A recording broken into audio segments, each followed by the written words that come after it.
प्राचीन काल में राक्षस अपनी तपस्या के बल पर ऐसी शक्तियां प्राप्त कर लेते थे जिनके सामने टिकना देवताओं के लिए भी मुश्किल हो जाता था।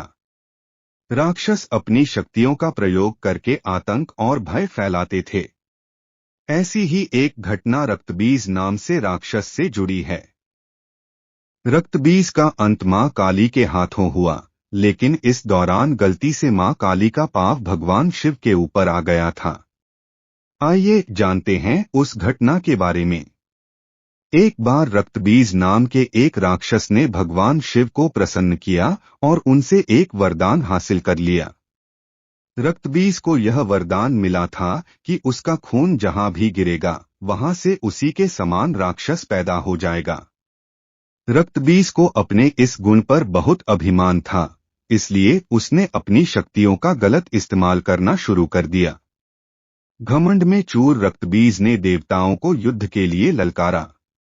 देवता रक्तबीज से लड़ने के लिए आ गए, लेकिन जहां भी रक्तबीज का रक्त गिरता वहां से एक और रक्तबीज पैदा हो जाता।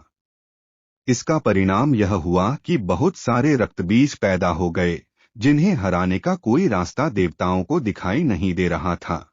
घबराकर सभी देवता मां दुर्गा के पास पहुंचे और अपने प्राणों की भीख मांगने लगे। मां दुर्गा ने रक्तबीज के वध के लिए काली का रूप धारण कर लिया। रक्तबीज को देखकर मां काली क्रोध से भर उठीं और अपनी जीभ को इतना फैला लिया कि सारे रक्तबीज उसमें समा गए। अब जहां भी रक्तबीज का रक्त गिरता मां काली उसे पी जाती।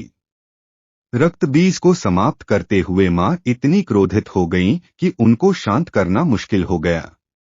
काली मां का यह रूप विनाशकारी हो सकता था, इसलिए सभी देवता भगवान शिव के पास पहुंचे और बोले कि आप ही मां का क्रोध शांत कर सकते हैं।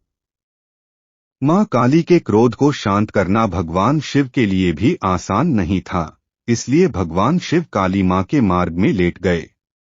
क्रोधित मां काली ने जैसे ही भगवान शिव के ऊपर पांव रखा वो झिझक कर ठहर गईं और उनका गुस्सा शांत हो गया। इस तरह भगवान शिव ने देवताओं की मदद की और मां काली के गुस्से को शांत किया, जो सृष्टि के लिए भयानक हो सकता था।